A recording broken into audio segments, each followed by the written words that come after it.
Ya, Anda kembali menyaksikan Intalks. Pemirsa, militer Iran mengklaim seluruh sistem senjata yang rusak dalam perang melawan Amerika Serikat dan Israel telah dipulihkan. Teheran menyebut telah mendatangkan sistem baru memperkuat kemampuan tempur. Pada 26 Agustus 2026, militer Iran menyatakan sistem senjata di seluruh cabang angkatan bersenjata termasuk yang rusak akibat serangan Amerika Serikat dan Israel telah dibangun kembali. Juru bicara militer Iran, Muhammad Akraminia menyebut, sebagian sistem baru diproduksi industri pertahanan dalam negeri, sementara lainnya diimpor. Iran mengklaim langkah ini meningkatkan kemampuan tempur dan pertahanan negara.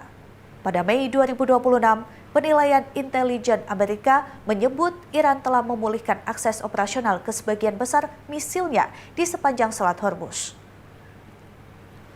Kondisi ini dinilai masih dapat mengancam kekuatan laut Amerika dan pelayaran komersial. Komandan Pertahanan Udara Iran menyebut pengalaman perang memberikan pelajaran dalam taktik, produksi, dan penempatan sistem pertahanan. Sementara Komandan Senior Korps Garda Revolusi Iran atau IRGC, Yadollah Javani menegaskan pertahanan Iran kini siap bergeser lebih ofensif. Teheran menyebut transformasi ini untuk memperkuat daya tangkal dan mengantisipasi ancaman masa depan. Dan kita akan kembali dengan perbincangan kita bersama Pak Frans kali ini. Pak Frans, menariknya ini di saat Iran menghadapi tekanan ekonomi, Teheran justru menunjukkan pesan bahwa kekuatan militernya tidak berhenti begitu.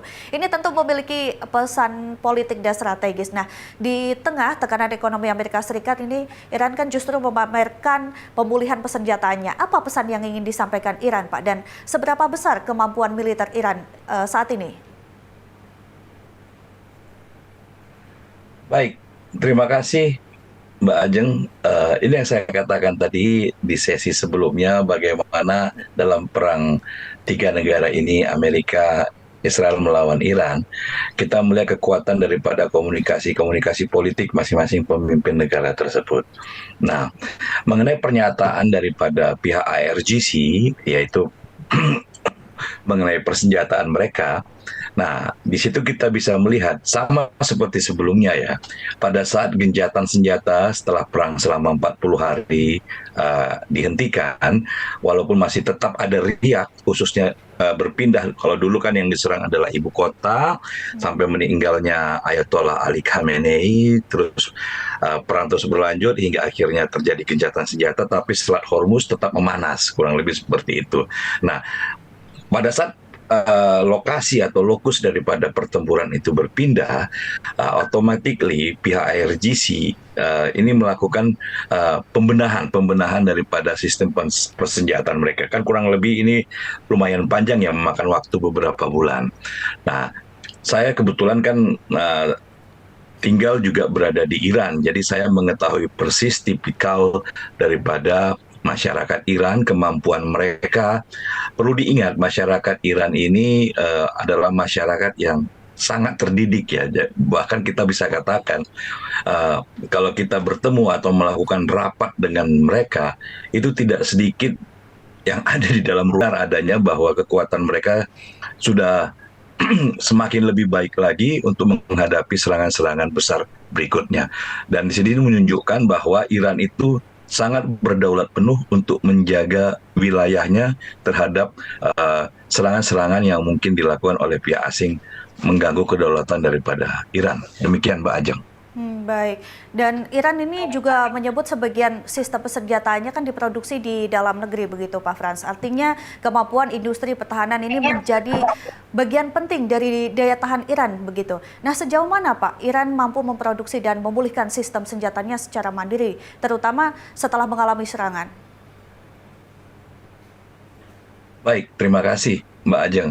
Kalau data statistik resminya pasti tidak akan kita temui ya, data statistik resminya. Tetapi saya mencoba menelaahnya berdasarkan kondisi negara tersebut.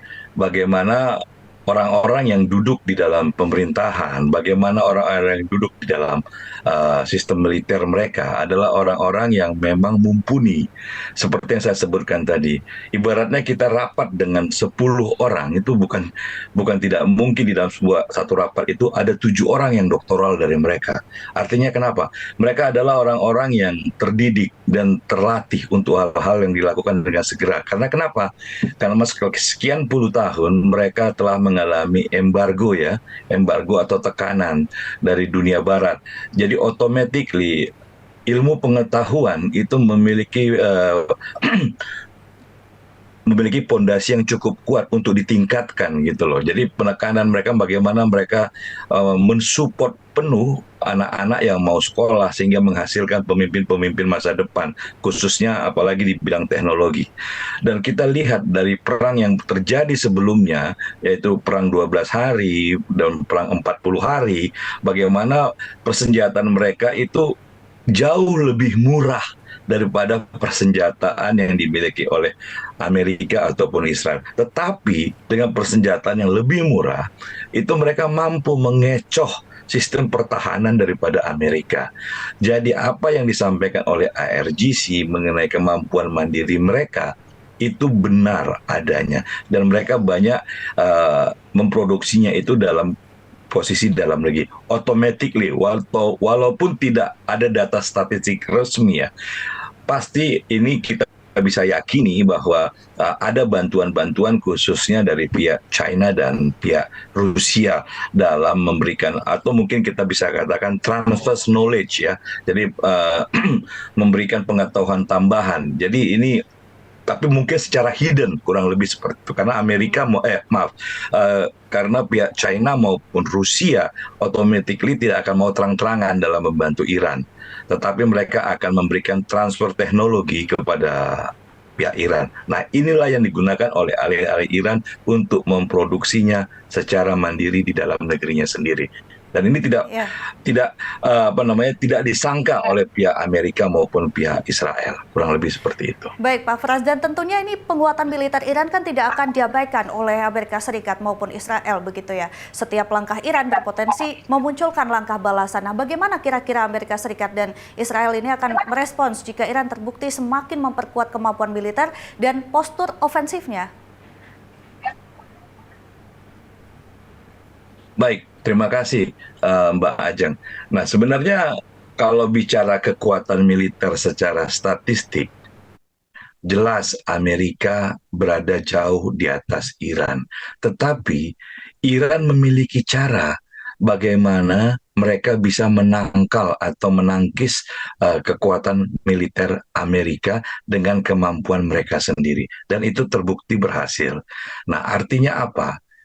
Iran telah muncul sebagai kekuatan militer baru di kawasan Timur Tengah.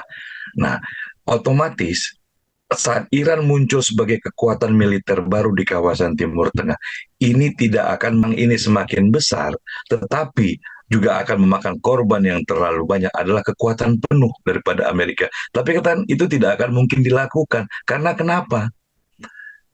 Kawasan Teluk akan menjadi medan pertempuran besar. Nah, ini resikonya akan besar sekali kalau Amerika melakukan kekuatan serangan penuh kepada pihak Iran. Nah, inilah yang harus dipertimbangkan. Bukan hanya terjadi di kawasan Teluk, ekonomi dunia juga akan mengalami gangguan ataupun kolaps kalau terjadi perang besar di kawasan Teluk akibat serangan kekuatan penuh daripada Amerika. Nah, inilah yang harus dicegah. Oleh karena itu, bagaimana caranya? Ini harus kembali kepada meja perundingan. Tetapi harus diingat, Iran sudah menyampaikan mereka tidak akan mau berunding apabila mereka dibohongi secara terus-menerus. Kurang lebih seperti itu, Mbak. Baik Pak Fras, kita akan melanjutkan perbincangan kita kembali nanti usai jeda dengan pembahasan terkait pemimpin tertinggi Iran Mojtaba Khamenei yang muncul ke publik begitu. Selengkapnya usai jeda, tetap saksikan InTalks.